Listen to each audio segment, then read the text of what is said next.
Any business idea always comes from your own experience. It's linked to problem solving, and it's about issues you've encountered in the past.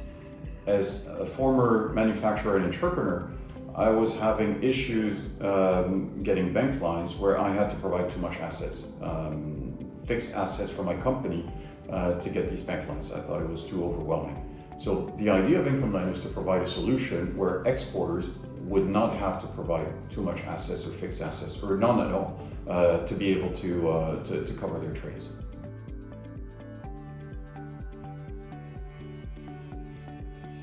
Incomlend is about connecting cash.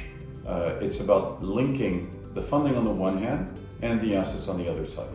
The assets are the exporters selling their receivables, export receivables, and the funding is, as we operate on Incomlend, a marketplace where multiple institutional investors fund multiple receivables that they pick and choose. So we are connecting the two so that we meet the requirements on the funders, and we fulfill the requirements of funding on the exporter side.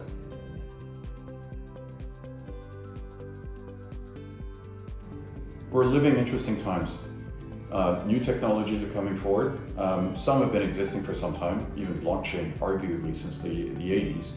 But these are technologies that are currently being used on a more common basis. AI is another one. It's more mainstream now.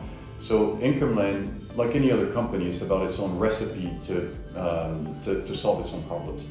Our own problems are indeed, like I was saying, matching the cash and the assets, the funding and the assets.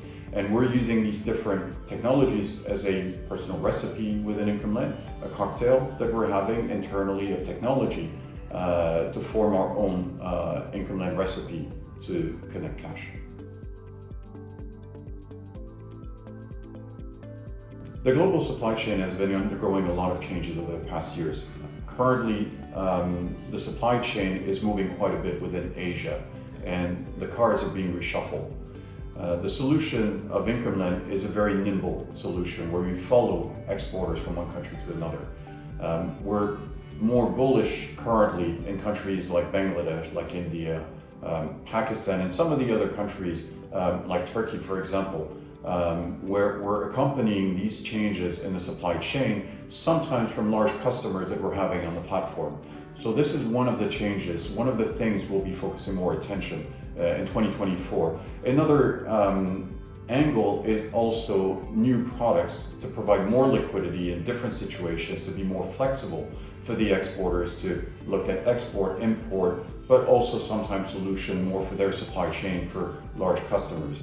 So these are the main solutions. That's a result of what we've worked on over the past few years. But now in the current economic situation, this is going to be very handy and very useful to grow the business to the next level within Incomlend.